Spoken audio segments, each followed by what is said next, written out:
So this is a Cambridge Audio CXA80, and it's the same unit I looked at before, and this unit was repaired and sent back, and it worked okay for a while and then developed a different fault.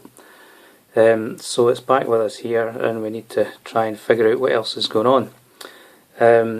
And quite quickly I've powered it up, and we can see that if we, the first thing we generally do is look at the power supply rails, and what I can see is if I probe the minus 15 rail, I'm getting 1.3 volts.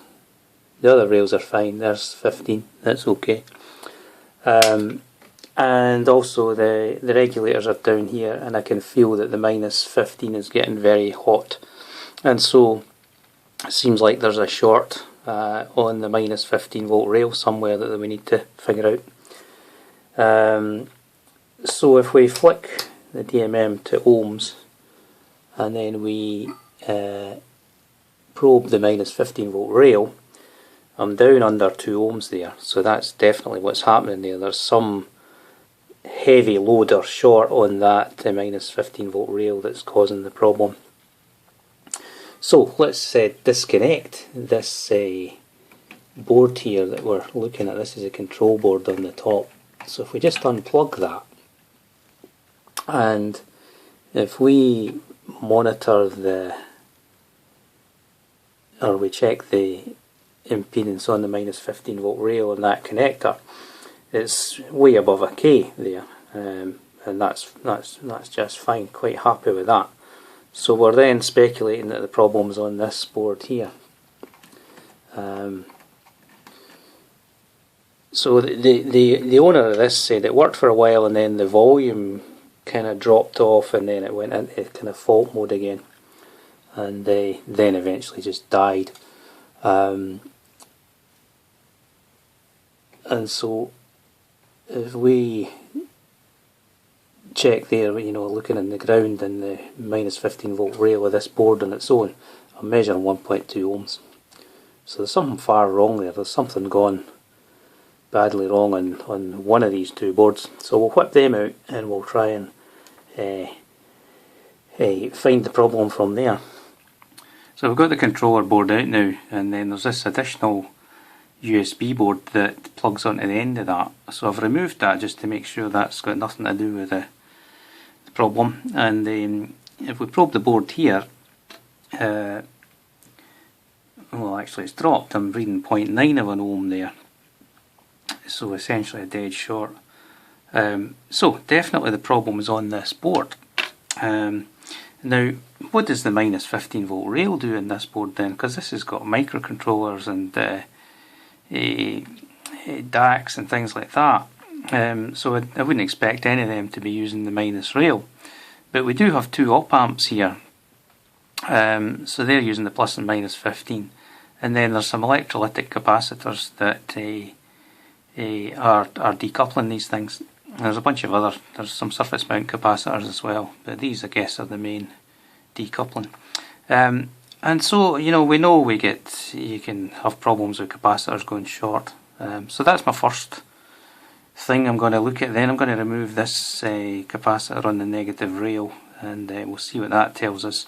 If there's nothing doing there, then I think the next step would be to remove the op amps themselves and see if there's a problem there. Anyway, first thing, we'll take that capacitor out and see what we find. So I removed the related capacitors, and it's not them. They measure okay. So I'm going to remove the op amps now. Even if it's not them, that will help me look at where the traces go, the minus 15 volt rail. So we'll do that. I'm going to remove them one at a time, see what happens.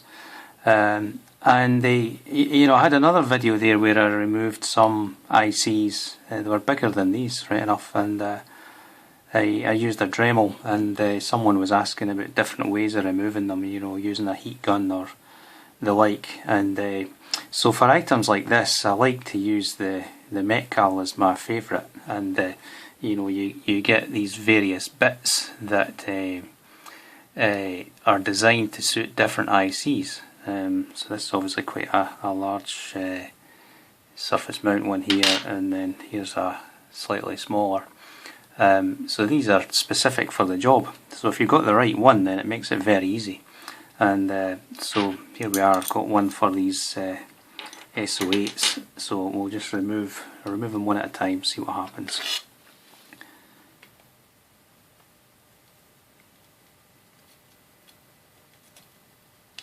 And that really makes it very easy. You know, you're not messing around to get the thing off. So I'll check the resistance of that now before I remove the other one. So we removed the electrolytic capacitors, tested them, and then we removed the two op amps, and the short still appeared to be in the board. And so the only thing really left on the plus and minus 15 volt rails was the ceramic capacitors, the surface mount ceramic capacitors on the board. So I had a quick look at the board in the microscope, and this is what I see here. We've got one of the ceramic capacitors here. It's got a crack, and just a crack going down there. And so what I suspect is happening is that that crack and the sort of metal fingers within the capacitors are actually shorting out, and that's where our short's coming from. So we'll remove that capacitor and check the situation after that. Right, so remove the capacitor, and let's just check the resistance on the board again, and bring in our DMM.